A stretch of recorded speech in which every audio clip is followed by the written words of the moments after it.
warra kaayiroo hunda beeka wallaa dhugaadha dhageeffadhu. Isii wajjin karaa kanarra yoo gabbaa'e osoo hin tumamne manatti hin galu bareeduma dabbaa kun beera Naayijeriyaati jettaan. Takka wallaahi zamaana dhugumaa bar. Marta ofirraa qabna suuta gaa Dr. Giziyaa soitan. Dabbaan isa ruuzan bahe osoo hin ta'in isa ispoortiin bahe. Maashaallah.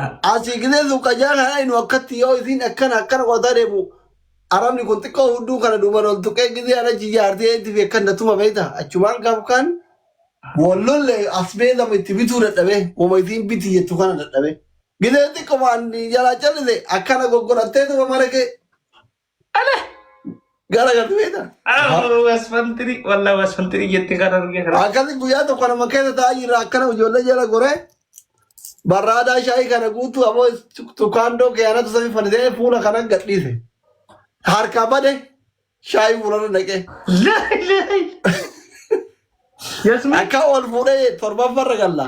Laalmee dhagee. Asirraa gasi dhiisuu fi sa'a 24 keessa kaayiroo gasi dhiisuu fi dhadhu yaa bifti ani waraana keessa ture dhiiga qaba. Sodaachisaa jira bar. Kan akka qabu jedhu kasan beeku. Ale. Ani nama waraana keessa ture. Dhiigannatti danfa yoo aaran harka duuta sa'a dide kuni bar gadamsaatiin jedhe gadamsa beeyta bareeda guddaa nama taa'u dhumi gadamsatiin shoo gaarreen baala deemtan daawwanne paarkii laaletiin jira gadamsa qoree dila qabu namni gadamsatiin shoo arge Yasmin ni wallaalu kana keessatti yoo tirufte daddabtuudha qurunful zanjabiilii biyyoo asli guyyaa dura namicha guddaa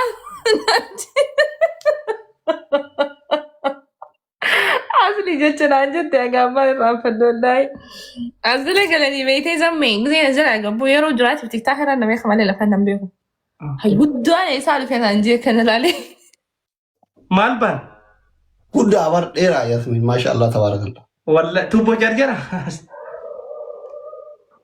zammee haasoo haasoo fi jirta wallaahi waan bareedu haasoo jira dubbii baay'ee walitti isin hin dhiibne haasoftanii tokkoffaa kiyya barsuu bingee shaawaran seena jechu لا